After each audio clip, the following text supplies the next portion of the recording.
Sem conhecimento não há imunização. Eis aí porque o valor da vida está nas sementes, nessas 7 partículas que aí estão deformadas, nessas 7 partes que são justamente a origem dos vossos corpos, a origem da vossa vida, a origem dessa vida. Se o vivente não conhecer o que é imunização racional, não pode ser imunizado. E não sendo imunizado, volta a nascer aí nesse mundo outras vezes para sofrer cada vez mais. E poderia estar livre, por ter aqui a faca e o queijo nas mãos. Isto do vivente correr os olhos na leitura e sair como coisa que nada leu, nada lhe adiantou. Leia devagar, com atenção, com tempo e todos os dias um pouquinho, para ir cada vez mais tomando conhecimento da sua salvação. A imunização racional é o saber para os viventes que querem se salvar, para os viventes que não querem nascer, mas aí com essa vida impostora, sofrendo sempre, sem proveito de espécie algum. O proveito é a condenação à morte, por estarem fora do verdadeiro natural racional, condenados aí a sofrer e depois de sofrer, a morrerem. Agora, se o vivente tem certeza, sabe e conhece que aí está condenado a sofrer e depois de sofrer, a morrer, e sabendo como pode se livrar dessa condenação, dessa desgraça, não pode continuar a adotar a mesma ruína. Quem assim procede é doido ou não regula mais e pensa que regula. Vê que diante destes esclarecimentos é um vivente que não quer o bem de si mesmo. Parece que quer, mas não quer. E por não querer se preocupar com as coisas boas, com as coisas que lhe produzem o bem, com as coisas que o salvam do mal eternamente, é que tem estes elementos nas mãos e não lhes dá importância. Diz que está procurando o bem e com ele nas mãos. Vivente assim está maluco, é um cego, um confuso, enfim, não tem qualificação. Os viventes que erram sem saber é uma coisa, mas os que erram sabendo, com consciência, erram porque querem errar. Os que não sabem ainda têm perdão, mas os que erram sabendo, com consciência, não têm. Com o tempo, todos serão imunizados, mas os que podem ser agora não devem dar uma volta tão comprida se a vida é tão curta. Têm agora em mãos a salvação eterna de si mesmos. Se não lhe dão importância, é porque querem morrer e nascer aí nesse mundo novamente para conhecerem o que conhecem agora, saberem o que estão sabendo agora, podendo conhecer ou não, porque podem nascer e não se criar, morrerem, tornarem a nascer e não se criar. Enfim, depois de terem a salvação em mãos, descuidarem-se com a preocupação só em bobagens, e o resultado é o sofrimento cada vez maior. Deixam de viver como um sabido, por terem o saber nas mãos, para viverem como uns bobos alegres, como animais que não se compenetram de coisa alguma, a dar cabeçadas depois de terem a salvação eterna de si mesmos em suas próprias mãos. Quem assim procede é um anormal, um doente, a quem não interessa a própria cura.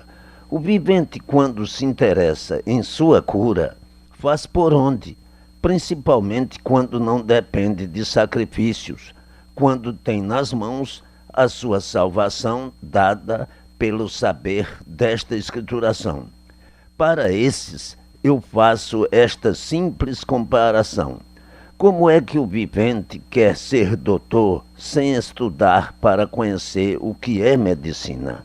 Que é uma coisa que não salva ninguém, remedeia quando pode. É uma coisa com valor aparente. Como é que o vivente quer alcançar a salvação de si mesmo se ela está na imunização e para ele se imunizar é preciso conhecer esta obra e ele não leu? Não dispensa a ela o tempo necessário para absorver todo o seu conhecimento e em pouco tempo estar de posse de todo o esclarecimento do que é imunização racional. Esse mundo é assim mesmo, uns procurando a salvação sem saberem onde ela está, e outros com ela nas mãos sem lhe dar importância, jogando-a para um canto, para se preocuparem com coisas de maus resultados. Estes não querem ter bons resultados na vida, pois têm o bem em mãos e não se interessam por ele, interessam-se apenas pelo mal, e o bem fica jogado para um canto. Para quando tiverem tempo, são viventes que demonstram ter muito juízo, mas são os verdadeiros candidatos ao manicômio. Aparentam serem muito bons, mas de bons nada têm. São maus para si mesmos e por isso só procuram o mal. Se fossem bons, como dizem ser, só procurariam o bem, quanto mais não fosse o bem de si mesmo. Existem viventes que têm vida, mas somente vegetam. E quem vegeta nem a si mesmo compreende. Fica perguntando para consigo: eu não sei o que quero. Trabalha porque tem que trabalhar para viver. Em caso contrário, nem isso faria. E assim está aí em mãos de todos o conhecimento de salvação eterna. Um bom princípio para afirmar quem quer que seja e com a continuação da escrituração ficar completo e recompleto de tudo para deixar de reclamar tanto dessa vida, que não é a verdadeira vida.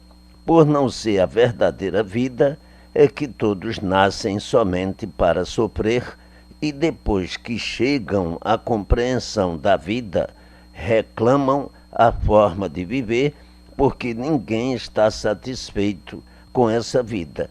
Sofrem.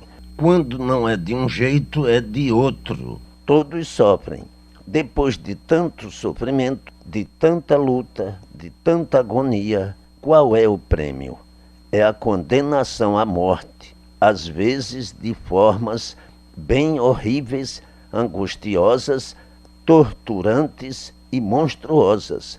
Eis porque não devem se descuidar da salvação eterna depois de tê-la em mãos. Só não aproveitará quem for doente, maluco ou bobo, que não sabe o que quer. Só um vivente assim é que nada compreende, e por nada compreender, nada quer, porque compreendendo, como não vai querer a sua salvação eterna, é só saber onde ela está para segurá-la de unhas e dentes. O poder do dom magnético. Faraó foi considerado um dos deuses do seu tempo. Deixou obras, deixou encantos e maravilhas que ainda reflorescem até hoje como relíquias daquelas eras primitivas de seu reinado de encanto. Era um preto muito mau e desenvolveu a sua grande obra de magnetismo, que era a força inspirada dos deuses de outrora na conquista dos soberanos e dos vultos que mais resplandeciam. O faraó brilhou com seu grande dom magnético, despontado pelos segredos dos bichos. Naquele tempo as vestes eram todas diferentes das de hoje. Eram feitas de pele de bichos. E Faraó, como era grande sábio, usava vestimentas que levavam tudo quanto era peles e pelos dos bichos daquele tempo. Se a vestimenta era de pelo, fazia com pedaços de pelo de cada bicho. Se era de pele, a mesma coisa. E se era de pena, também a mesma coisa. Naquela era, os viventes duravam muito tempo e a sua preocupação era somente o estudo da natureza. E pela duração ser longa, tinham tempo bastante para aprender muitas coisas. Faraó era um bom médio e, apoderando-se de uma grande força magnética, desenvolveu essa força e fez grandes prodígios. Os prodígios foram de formas tais que a natureza acabou revoltando-se contra seus próprios habitantes, dando origem à existência do que hoje se chama deserto do Saara. Saara ficou uma espécie de lugar amaldiçoado, improdutivo e sujeito a constantes vendavais, razão porque, sendo de longínquas recordações, supõe às novas gerações que tivesse existido um dilúvio, quando o que de fato ocorreu foi um grande terremoto.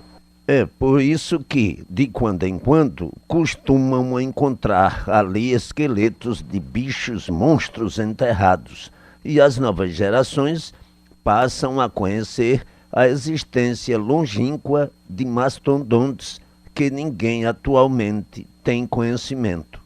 Por tudo isso ter acontecido, é que costumam a dizer erroneamente que o mundo já se acabou em água.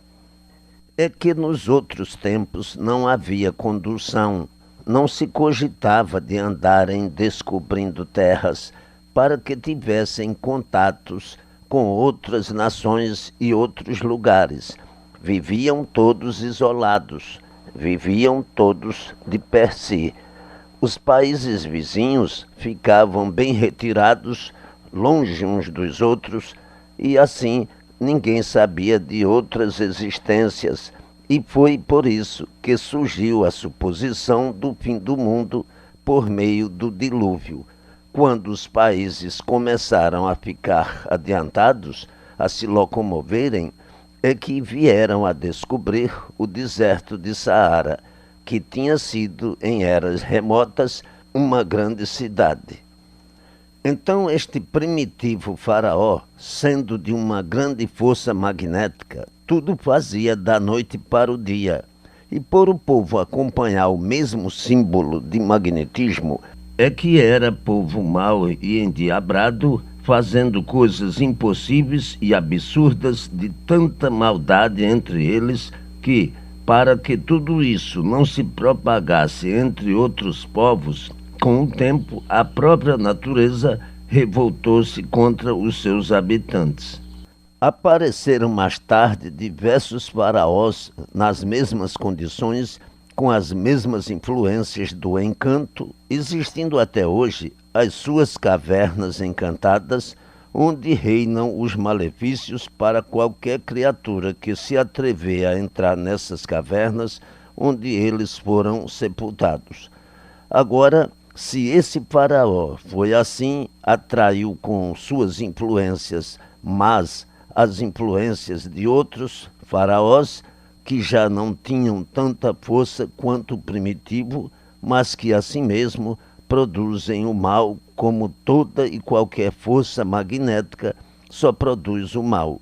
Muitos se enganam, pensam que a força magnética produz o bem. Se a força magnética produzisse o bem, todos estariam bem, porque todos são produtos da força magnética, pois são produtos da matéria. A força magnética produz a matéria. É por isso que o ser humano é sofredor, é mau, é um ser material. Os viventes se desenvolvem para adquirir a força magnética, tornam-se uns bichos em figura de gente. A força magnética invisível fabrica essas pedras que tratam de raios e coriscos. E vejam os estrondos e os estampidos quando caem na Terra. São produtos de quê? Da força magnética. Se os viventes não fossem feitos pela força magnética, seriam eternos. Mas, por serem produtos dessa força magnética, é que assim tudo está aparentando tudo serem e verdadeiramente nada serem. Estão aí aparentando que têm vida, mas por a vida ser feita pelo magnetismo, é que de uma hora para outra desaparecem, perdem a vida. É por isso que o estudo do magnetismo é um estudo misterioso que ninguém pode alcançar seu fim, por a própria vida ser produto do magnetismo, e por isso um produto inferior nunca pôde dar solução da superior. Então vivem aí alimentando o magnetismo com seres materiais que são tudo aquilo que comem e bebem. Se não fossem produtos do magnetismo, a vida seria tudo e não nada. Tudo que é magnetismo é aparente e por isso aparentam que são senhores da vida e verdadeiramente não são, pois de uma hora para outra perdem-na sem querer. Portanto, todo esse conjunto de seres terrestres, tudo isso são produtos da força magnética, são seres maus e nada são. Vivem magnetizando uns aos outros e magnetizados uns pelos outros. O que é o Sol? É um aspirador magnético, a Lua da mesma forma, as estrelas idem, tudo formação magnética e por isso estão sempre em fogo. O que queima é bom? Não, o que queima é mau. E, portanto, foi um aspirador magnético que deu aspiração a outros magnéticos que estão sob o seu domínio. A Lua, outro aspiral magnético, outra aspiração. Parece um frio, mas não é frio. É fogo, queima, chamando-se então carbono magnético superior, que é do Sol. O carbono, sendo de uma formação carbonizada, perde a influência da brasa, do fogo, mas queima pela sua degenerescência de carbono de fogo, de carbono frio, mas queimando igual a fogo. Perdeu a sua ação vermelha de brasa, de fogo, tornou-se escura, mas, embora diferente, com o mesmo queimou. Então, muitos falam em magnetismo e principiam a estudá-lo, mas nunca encontraram o fim. É um estudo sem fim. Se não fossem seres produzidos pela força magnética, seriam eternos, mas por serem seres gerados da força magnética, é que aí vivem aparentemente até não poderem mais. Muitos, por não terem conhecimento da natureza nem de si mesmos, falam em magnetismo, sem saberem o que estão falando, sem saberem que os seus formatos de humanos são feitos de magnetismo, por a força ser toda magnética e elétrica. O frio mata por ser a força magnética do carbono. Por isso a noite é escura, é do carbono, formada do resíduo da apuração da formação do Sol. Isto é que originou outro corpo, é que deu formação à Lua, com a sua vida, os transes e os efeitos materiais. É por isso que a Lua mexe com tudo. Um dá o efeito e outro dá a fórmula. São dois relógios em um corpo só. O Sol é o relógio e a Lua é o ponteiro. A Lua é o ponteiro porque, conforme as horas, ela vai diminuindo até sumir de todo e depois aumenta até se tornar redonda. Faz assim os seus quartos. As estrelas são monótonos do giro magnético. Existem viventes que procuram captar grandes forças magnéticas, mas os efeitos não são bons. São forças destruidoras, perturbadoras, por serem cargas demasiadas, forças além do natural do organismo. trazem o desequilíbrio e a lucidez demasiada, ao passo que a imunização racional regula os corpos magnéticos por ser superior a todos os efeitos que compõem esse mundo. A força elétrica só é boa quando bem regulada, desenvolvendo e recebendo carga superior às forças do organismo, prejudica e traz o mesmo negativo do magnetismo, porque onde está uma, está a outra.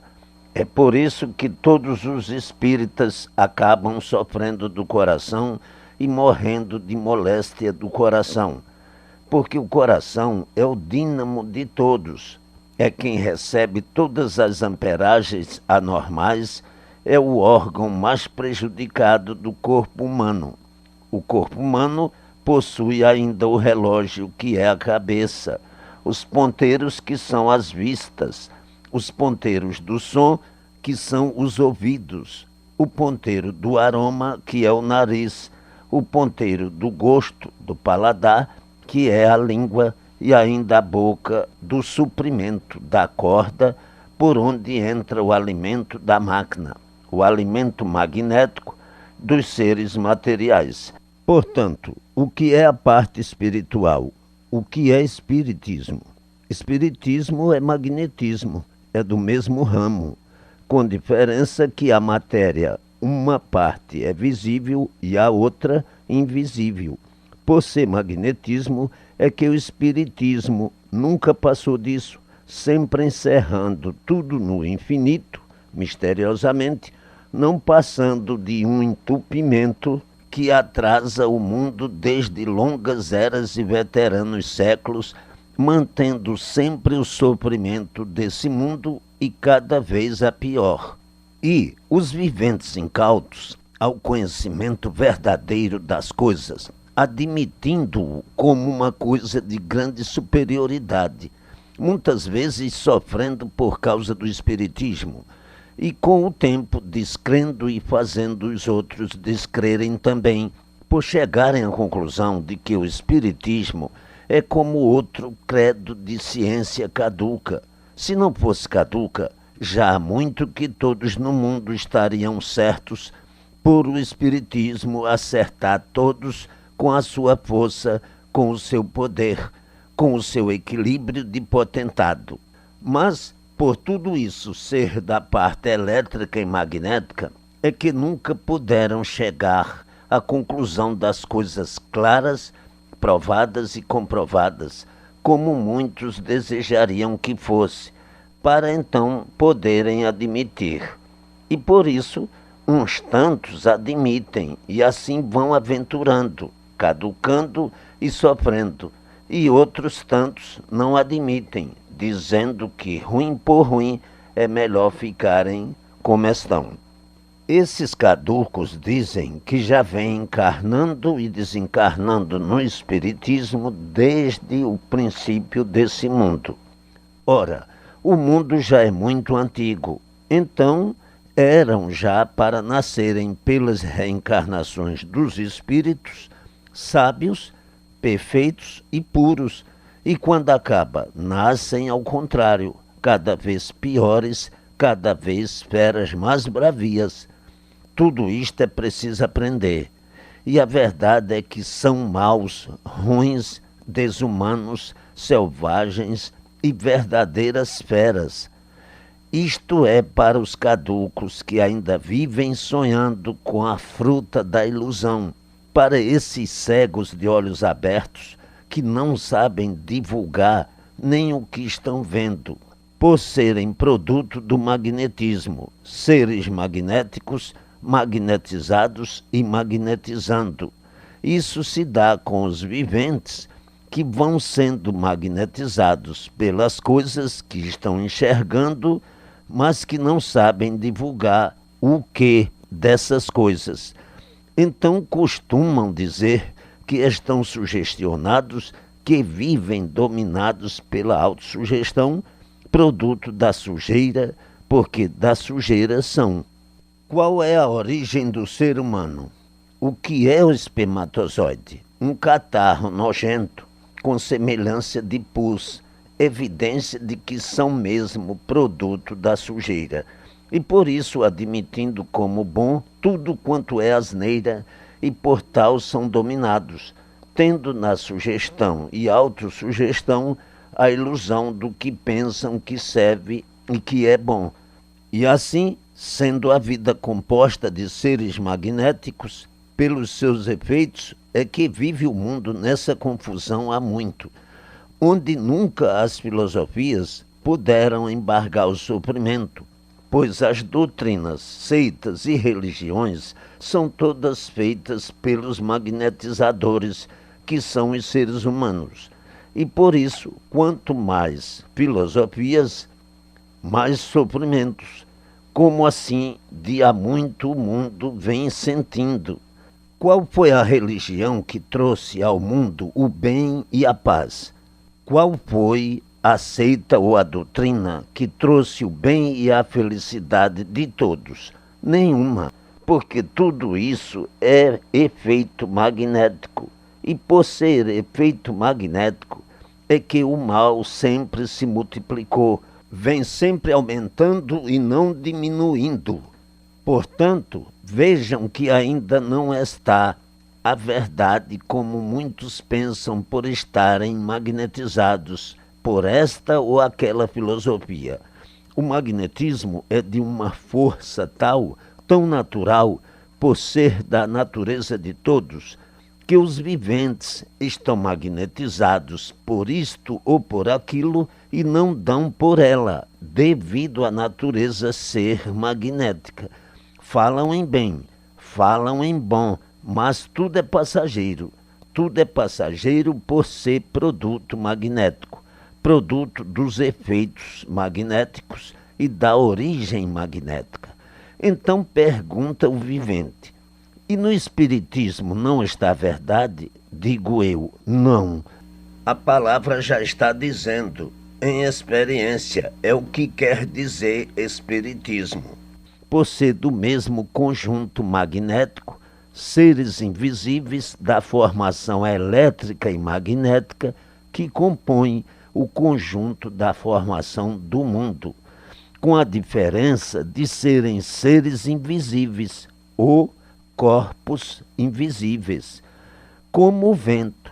O vento é um corpo invisível, sentem-no, mas não o enxergam. É poderoso. E assim, outros gases e outras coisas que existem da mesma ramificação, como a eletricidade, é um corpo poderosíssimo, mas invisível. Sentem-na, mas não a enxergam. Existem, assim, a parte magnética visível e a parte magnética invisível. Por exemplo, um vento mau é invisível, mas por sua grande carga magnética produz o mal. A eletricidade é invisível, mas com sua carga muito forte mata o vivente, carbonizam-o. Portanto, existem corpos magnéticos visíveis e invisíveis, assim como tem corpos elétricos visíveis e invisíveis. A luz elétrica é um corpo elétrico visível. Agora, o vivente que não tem instrução de coisa alguma é que aceita tudo e não sabe nunca o que diz, vivendo muitos assim magnetizados pelo Espiritismo e pensando que no Espiritismo está a verdade das verdades.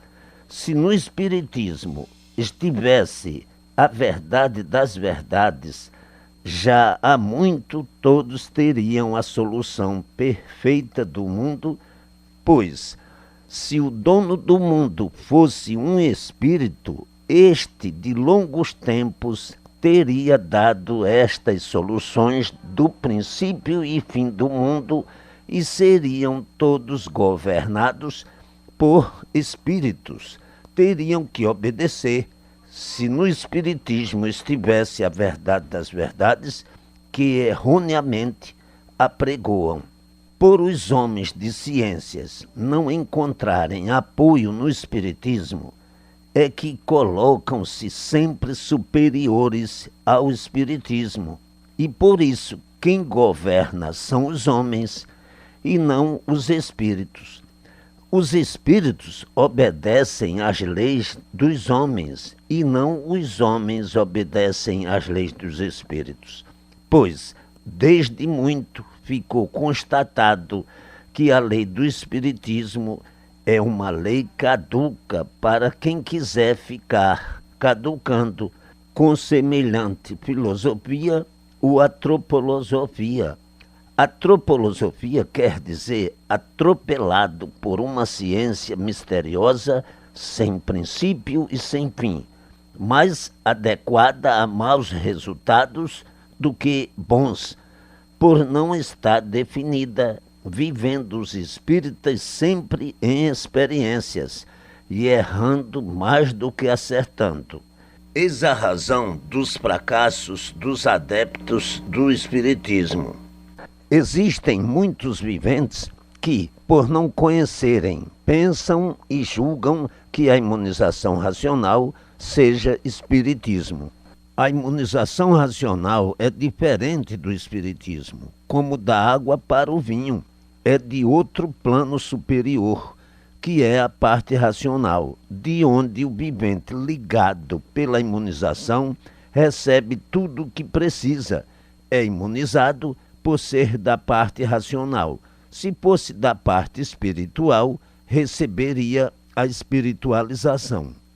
Por faltar a instrução ao vivente, é que este, por falta de conhecimentos, tem mesmo que fazer confusão. A imunização racional não pertence à parte magnética e elétrica. É de um mundo superior a esse. É feita diretamente da planície racional, que fica muito acima do Sol. Racional, imunizado, está ligado a esse aqui de cima por meio da imunização, que dá ao vivente todo o esclarecimento perfeito de qualquer coisa. Uma vez imunizado, está a par de tudo, sendo, portanto, muito diferente da espiritualização. A espiritualização é aí desse conjunto elétrico e magnético, desse globo, desse mundo. É por isso que a espiritualização é falha e a imunização é perfeita e não falha. Todas estas explicações de muitos jeitos são necessárias, pois para muitos uma insignificante explicação é quanto basta para compreenderem tudo, e outros precisam de diversas formas de explicações para chegarem à mesma compreensão. Uns tantos têm instrução suficiente para compreender e alcançar as coisas depressa, com poucas palavras, e outros tantos, sem instrução, precisam explicações de diversas formas para chegarem à mesma conclusão. E esta escrituração é feita para todos, para os que sabem e para os que não sabem, para os que têm instrução e para os que não a têm. Querem saber o que representa a imunização?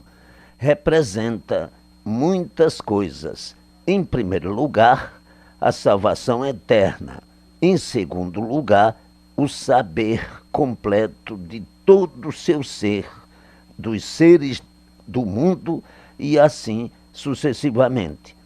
Portanto, quem conhece o que é imunização considera o espiritismo como uma coisa sem importância. O espiritismo só tem importância para quem não sabe o que é o espiritismo, para quem conhece a formação de todos os seres e os efeitos de todos, não dá importância ao espiritismo. Para a imunização, o espiritismo é uma coisa nula. É muito bom para quem não sabe o que é, para quem está ainda dependendo de conhecer a sua origem, os efeitos e o valor de tudo. É para verem assim como no magnetismo está o fator desse mundo e dos seus efeitos. Se não fosse o magnetismo, não haveria diferenças, não haveria o feio, tudo seria bonito, tudo seria bom. Onde está o magnetismo, não existe perfeição, não existe pureza, nem existe o bem. Tudo é aparência, ilusão de ótica, passageiro, transitório, e por isso tudo se acaba. Eis porque esse mundo dos fariseus, das fantasias, das aparências, da hipocrisia, o mundo do mel em sonho, o mundo do fel em vida, e por isso, juntando essas partes e concluindo com outras, torna-se essa vida um pedaço do nada. Por que é um pedaço do nada? Porque o mundo nada é, e nada sendo, os viventes nada mais têm que um pedaço do nada. Tudo brilha aparentemente, mas por a vida nada ser, por o mundo nada ser, vale tudo e não vale nada, ou vale tudo aparentemente. E assim, quando reconhecerem melhor a vida, por dentro e por fora, chegarão à conclusão de que o melhor da vida é o desprezo, porque o nada aparentemente tudo é, e verdadeiramente nada é. E ao que assim é, o desprezo é o melhor de tudo. Quem chega à conclusão do que a vida é e o do que o mundo é, olha para tudo com a maior indiferença, e se todos tivessem o verdadeiro conhecimento e reconhecimento destas realidades, não existiriam descontentamentos, brigas nem guerras, por a tudo darem o desprezo. Por todos viverem ao contrário do que deveriam viver, é que encaram a vida com um valor tal que se aborrecem por tudo, brigam por tudo, visando sempre um panteão de glórias erguido do nada, por considerarem o nada como tudo, sem saberem que esse tudo só tem valor aparente. Então aí o vivente, ludibriado e magnetizado pelas aparências, deixa-se levar por um abismo adentro, sem saber que as aparências o ludibriam e o depravam. É um nada com aparência de tudo ser e que verdadeiramente nada é. É por isso que quem não sabe, quem não é orientado, faz disto uma grande confusão, interpretando nada como um juízo de valor que ele não tem. E até que chegue à conclusão que nada adianta nessa vida, porque o nada em nada transforma a vida, e da mesma forma transforma o mundo, e que as aparências jamais poderão realçar fulgor, basta ser aparente para ser algo que está dentro da lei da transformação, do nada para o tudo e do tudo para o nada. E assim, o tudo da vida só tem valor para quem não conhece o que é a vida. Faz um juízo de valor que não existe, para mais tarde, então, refletir melhor na apreciação da transformação para o natural. Portanto, o que mais vale é o tudo aparente ou é o tudo verdadeiro? É o tudo verdadeiro. Onde se encontra o tudo verdadeiro? Na imunização racional. Na imunização racional encontram o tudo verdadeiro e o tudo aparente está no encanto. O tudo verdadeiro é o conhecimento que todos procuram e não o tudo aparente. O tudo aparente hoje é uma coisa, amanhã é outra. Portanto, quem tiver conhecimento da imunização racional só poderá aceitar o tudo verdadeiro. Aquele que conhecer a imunização racional, cujo conhecimento está nesta escrituração, jamais deixará o tudo verdadeiro pelo tudo aparente. Aquele que não tem estes conhecimentos julgará sempre o certo como errado e o errado como certo. E quando chega a conhecer o verdadeiro certo, naturalmente estranhará e exclamará: finalmente ajustei-me ao meu natural. O nada aparente vale muito para quem não conhece o tudo verdadeiro. Quem tem conhecimento do seu natural, que é o tudo verdadeiro, não dará importância a esse tudo originado do nada, porque o tudo do nada não vale nada. Aparentemente, o tudo do nada realça valor, mas verdadeiramente não o tem. Daí costumarem dizer: o direito do torto é o torto. Se tortos não fossem, não dependeriam de aprender para acertar, aprendendo sempre errado e o vivente errando, torcendo direito definitivamente. É neste ponto que findam todas as ilusões ou morrem. Está, pois, aqui explicada a vida daqueles que conhecem tudo somente aparentemente e desconhecem o tudo verdadeiro, por ignorarem a sua origem natural. O saber da ciência é falho e nada vale. Este ensinamento deve ser lido e relido diversas vezes, a fim de que o vivente possa conhecer o seu verdadeiro natural para imunizar-se e salvar-se eternamente.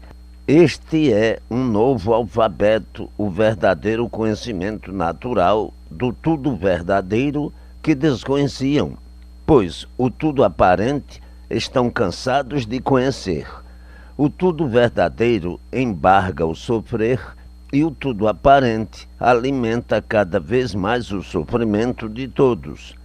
Então, como se podem qualificar os viventes?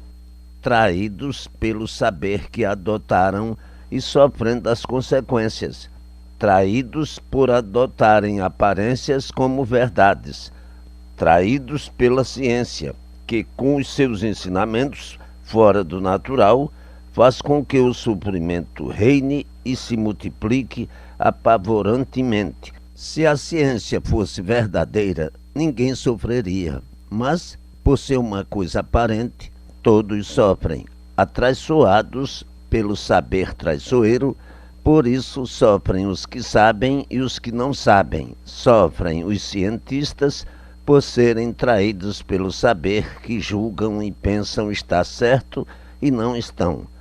Quando são traídos é que recebem os golpes cruéis das desilusões e então é que verificam que nada sabem, quando pensam que são sabedores de tudo.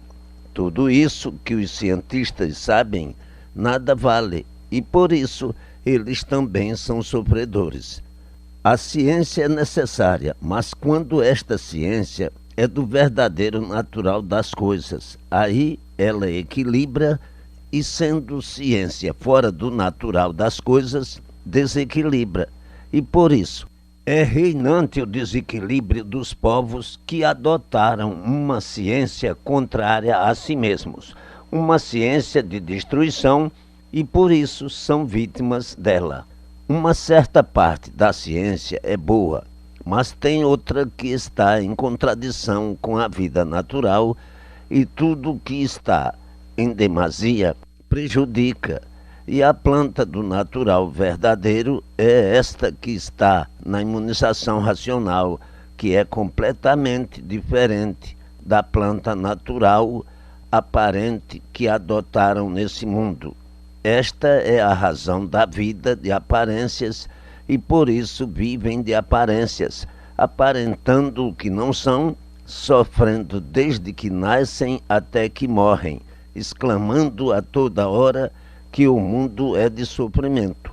O mundo é de sofrimento por todos viverem em contradição com a própria vida. E por isso, quanto mais procuram o bem, mais dele se distanciam, mais longe ele vai ficando, por aparências não serem verdades. E então Vivem aí nesse inferno à procura da verdade e em dificuldades para encontrá-la. E quando pensam que é verdade isso ou aquilo, com o tempo vem a desilusão e o vivente caduca, passando a desconfiar de tudo e a viver que nem uma balança, será ou não. Tudo isto em virtude das incertezas daqueles que procuram uma vida melhor e sempre vivem sofrendo. Pois, quando não sofrem por causa de umas coisas, sofrem por outras. O sofrimento é de diversas formas e é geral, porque vivem fora do natural. E assim sendo, o sofrimento aumenta cada vez mais. Aparências não trazem equilíbrio para ninguém.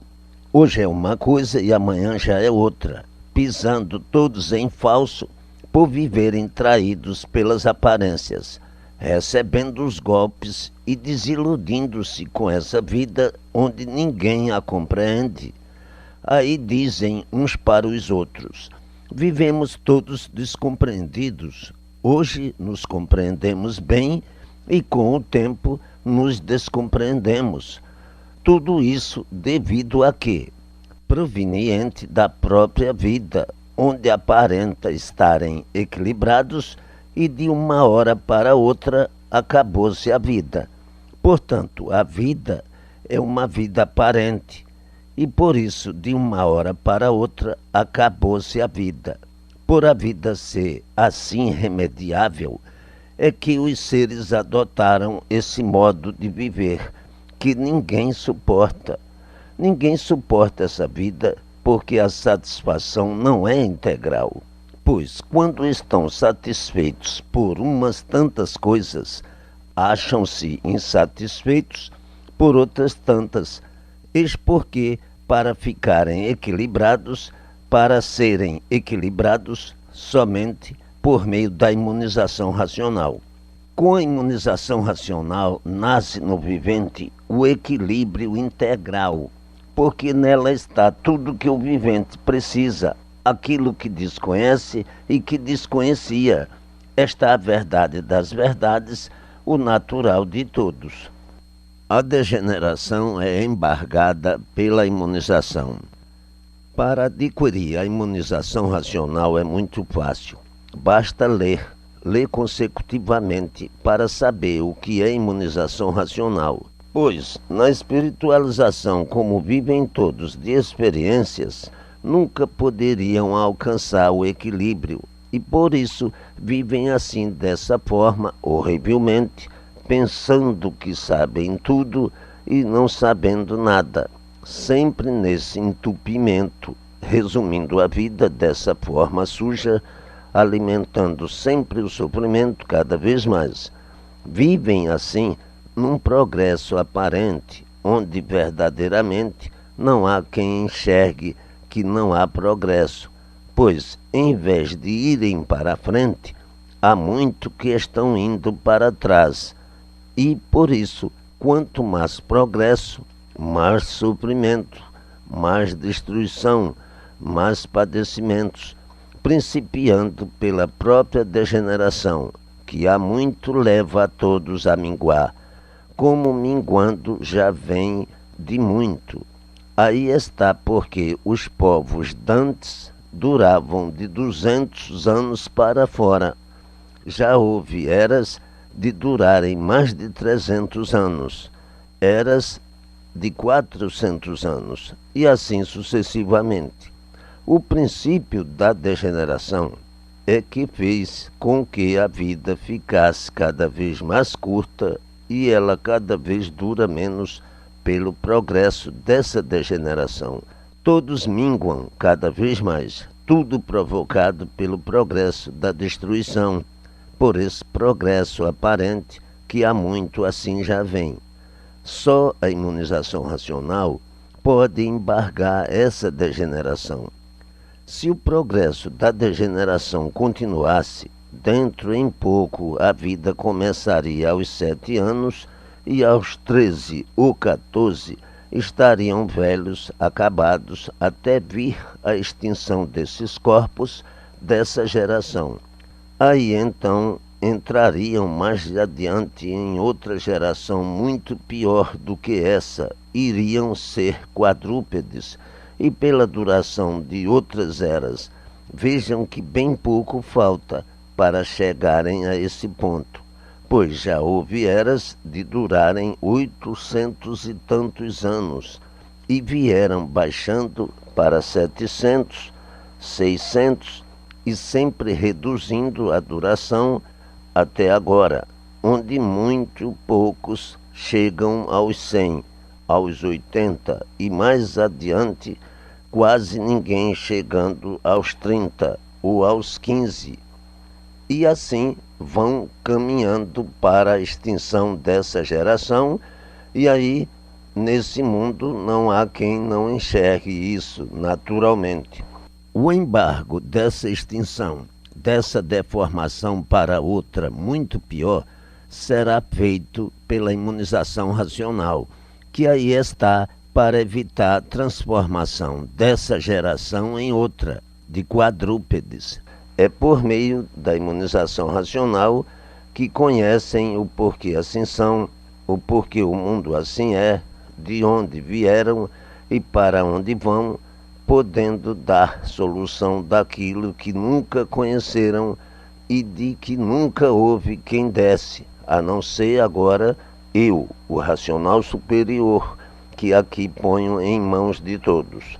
Enfim, tudo vão conhecer, tintim por tintim, o que aqui está repetido diversas vezes, como já conhecem, que na imunização racional está a redenção universal. Aos que perguntam o que é espiritismo, eu respondo que o espiritismo é uma partícula da verdade, e por ser uma partícula da verdade é que nunca puderam encontrar nele tudo o que desejavam. O espiritismo é mantido como uma ciência, uma filosofia para quem queira caducar.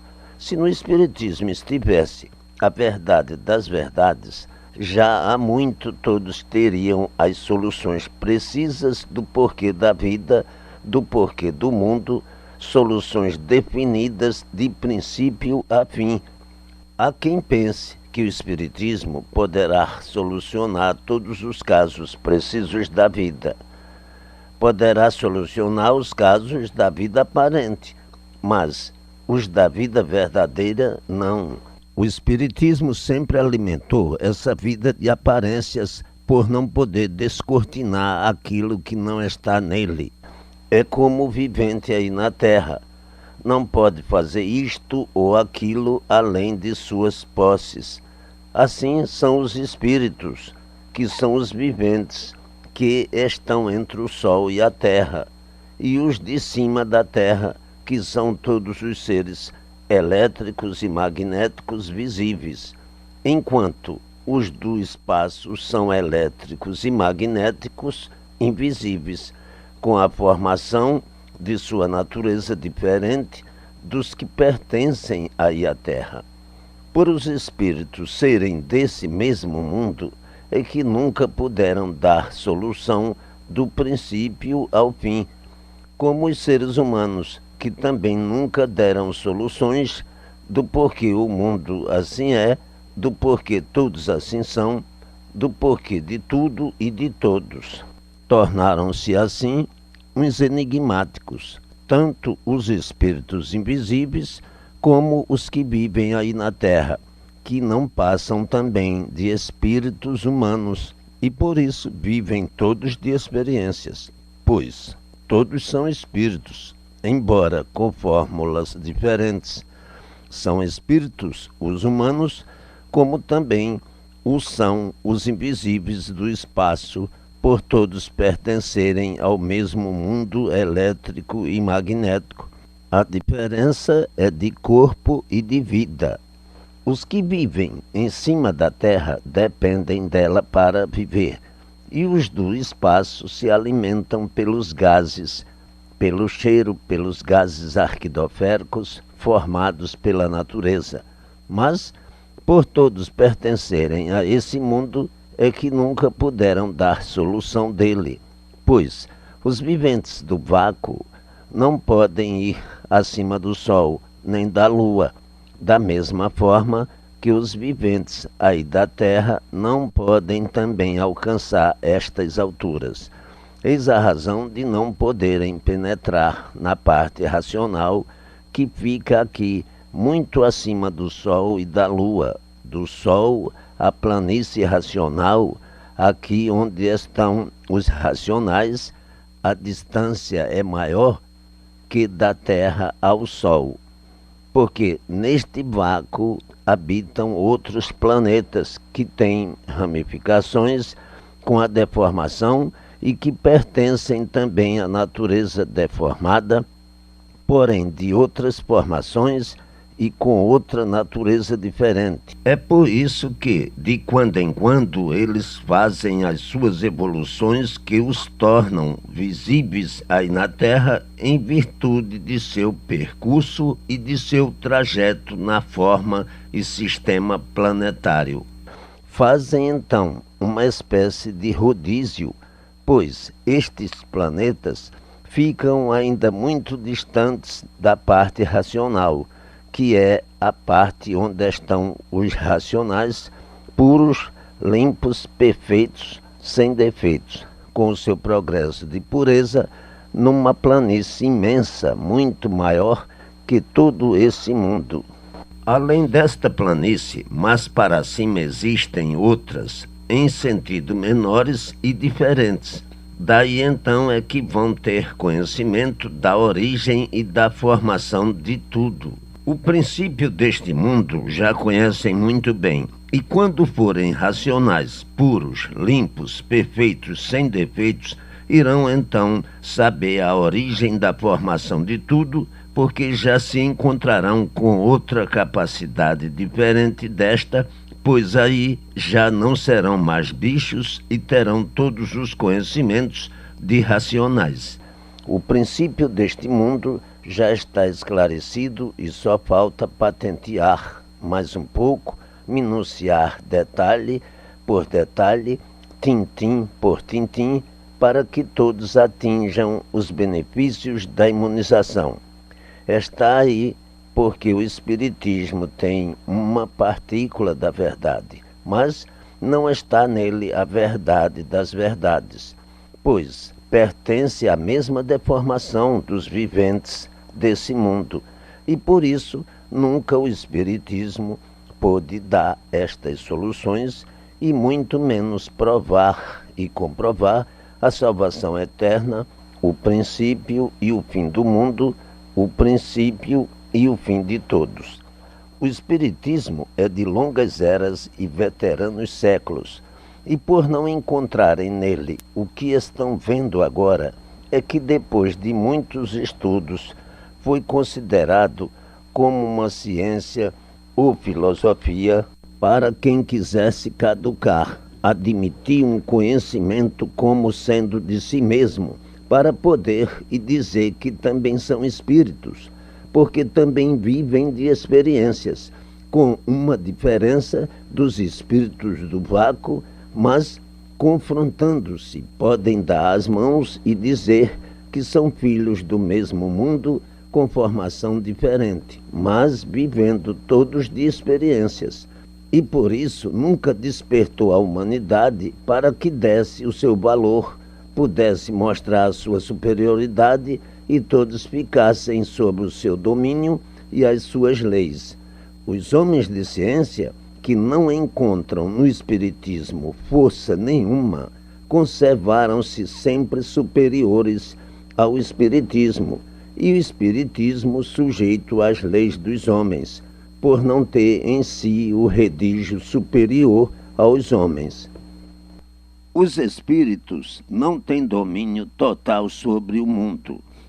Os espíritos do vácuo não mostram aos espíritos da Terra força nenhuma, por todos pertencerem ao mesmo mundo de aparências e de experiências, e só fazem entre si a diferença de uns serem invisíveis e viverem no espaço, que é o vácuo, e os outros visíveis, vivendo aí na Terra, mas todos nas mesmas condições de seres de um mundo deformado.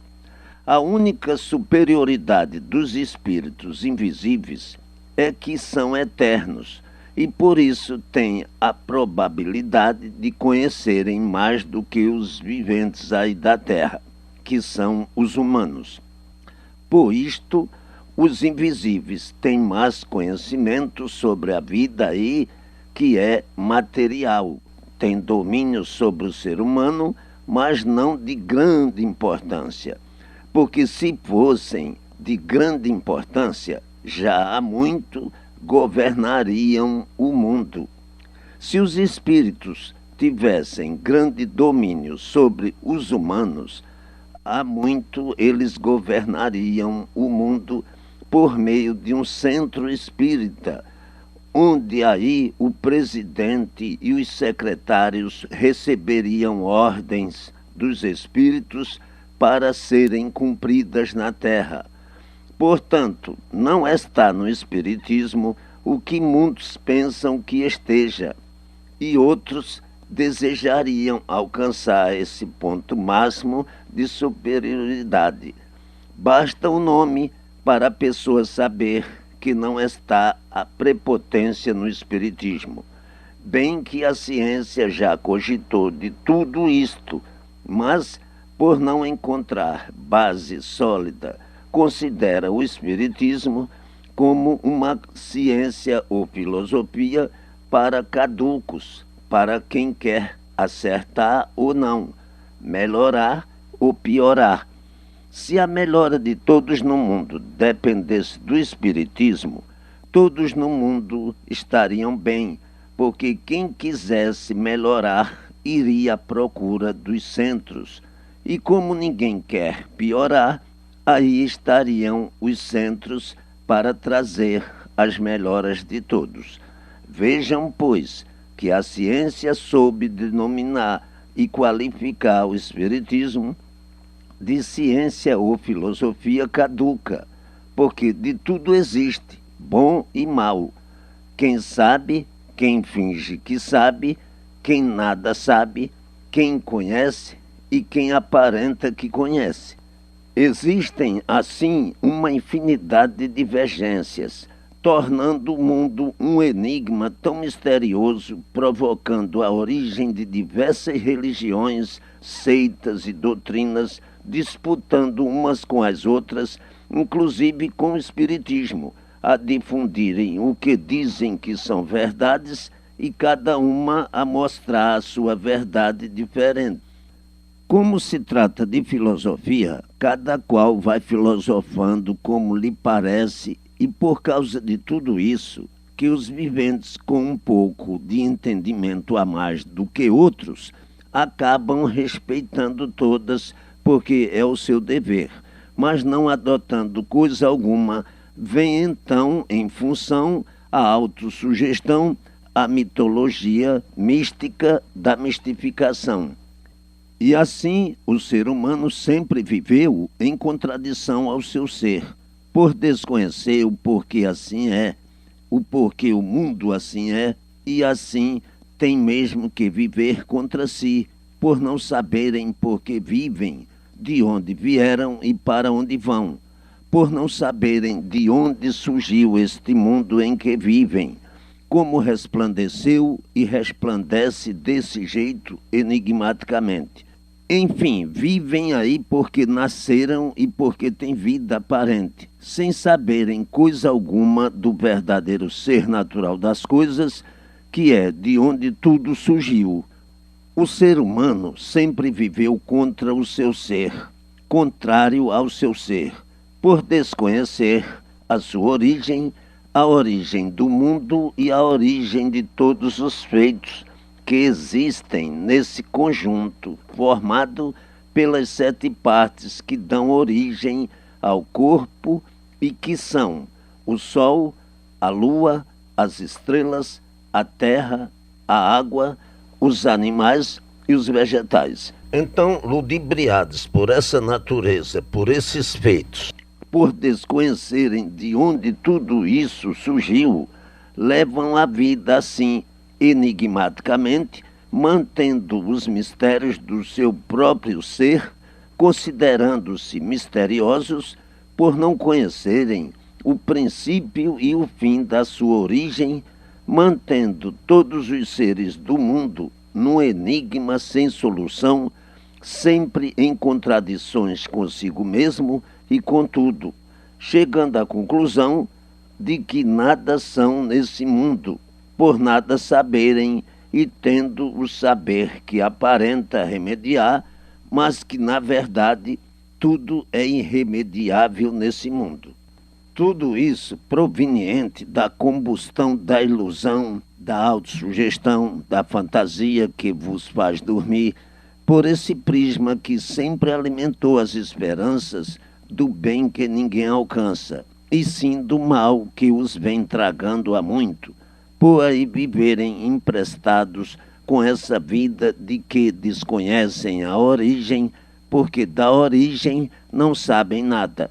E assim, perdidos aí nesse mundo, fingindo que sabem tudo, fingindo que a vida é essa mesmo, e de fingimento todos vão vivendo, fingindo que sabem, fingindo que o certo é esse, e o certo ainda por acertar. E por isso encerram tudo misteriosamente, tendo o mundo sempre como indecifrável, reinando a ignorância, que há muito assim vem, ignorância essa que é a origem de todo mal.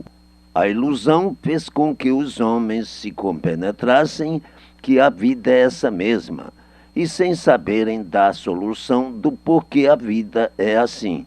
Vivem em cima dessa terra sem saber quem a fez, do que fez e como aprontou para aí expor.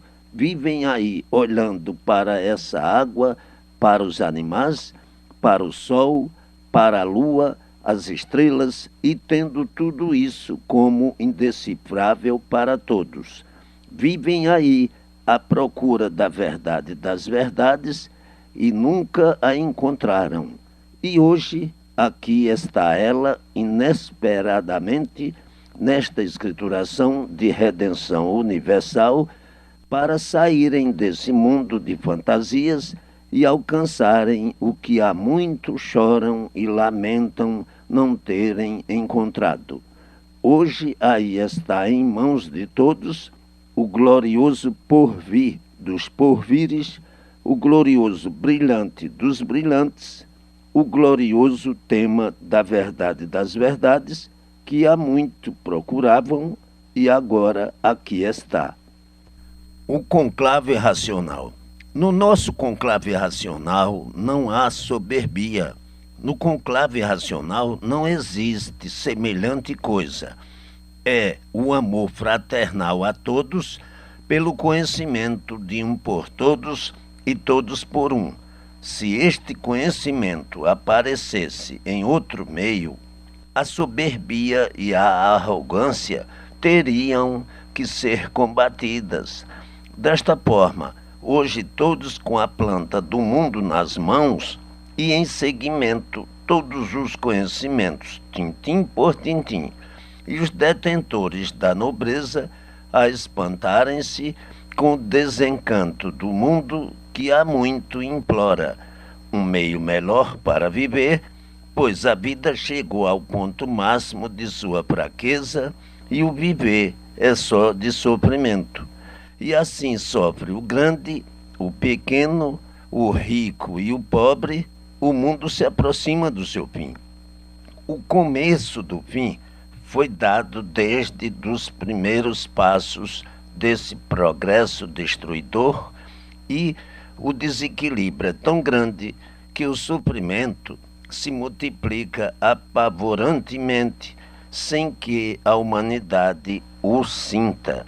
Só sente quando é tragada pelo dilúvio de fogo, dilúvios da natureza, que são os martírios causados por ela aos próprios habitantes, fazendo da vida no seu auge de deslumbramento, em trampolim sem tréguas, onde todos pulam e cada vez mais sofrem, reinando em todos a fonte do abismo, e por isso, o que é hoje não é amanhã, e o que é amanhã não é depois. Hoje todos têm uma aversão pela vida e amanhã terão outra, depois outra e assim sucessivamente.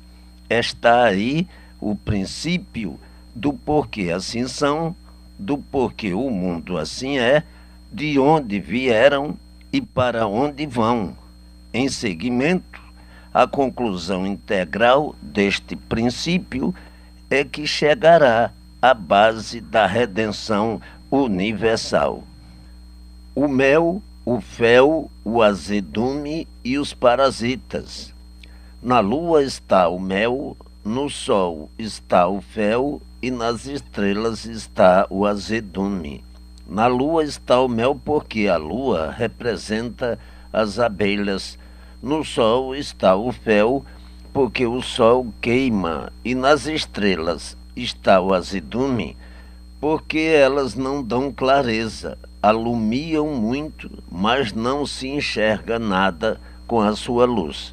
Então, na lua está o mel, porque regula tudo e todos. No sol está o fel, porque queima e derrete tudo. E por isso, tudo que está abaixo do sol se acaba, pois nada é eterno. Tudo nasce, cresce, refloresce e desaparece. Nada se consolida, nada tem estabilidade. Nas estrelas está o azedume, porque ninguém conhece o paladar dos seus efeitos, nem as influências sobre todos os feitos. Então, resumindo o mel, o fel e o azedume, fica uma confusão tão grande que ninguém até hoje soube explicar, e muitos costumam dizer que a lua é um parasita da natureza e as estrelas também, porque se apresentam à noite e a noite foi feita para descansar. Agora, o sol em primeiro plano sobre tudo, porque sendo como é, tudo e todos dependem dele. É o dominador de tudo e de todos, criador, gerador e destruidor. A destruição é a parte do fel. Existem certos viventes que fazem suposições sobre diversos seres da natureza e por isso vivem a dizer que as estrelas são parasitas da natureza por não terem fulgor, que as nuvens também são parasitas porque fazem escurecer o tempo sem que haja necessidade delas no conjunto dos seres desse mundo. Esses viventes, por julgarem nulos os efeitos desses seres, dão-os como parasitas. Entre os viventes, muitos costumam dizer: a terra está cheia de parasitas, tem tantos bichos, tantos animais nocivos ao ser humano que não deixam de serem parasitas. E esses parasitas talvez sejam semeados pela lua, que não deixa também de ser um parasita. A lua não governa a natureza, porque a lua não é Deus. Se a lua fosse Deus, poderíamos admitir que ela governasse o mundo e as estrelas também. Tudo isto são suposições de quem bola a seu jeito, metamorfoseando assim as coisas do mundo para ver se descobre a certeza dessas coisas. Então costumam dizer: é bem notório que, assim sendo, todos os maus elementos são produzidos pelos seres parasitários. A natureza ainda precisa ser bem estudada para ver se, com o tempo, aniquila as fábricas parasitárias, pois há coisas que não deveriam existir no mundo e continuam metamorfoseando. A lua foi um ascendente do mal e por isso não tem fulgor de dia, só de noite, e poucas vezes no mês.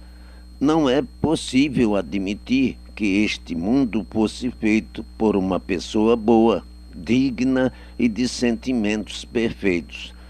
e continua o vivente com suas conjecturas.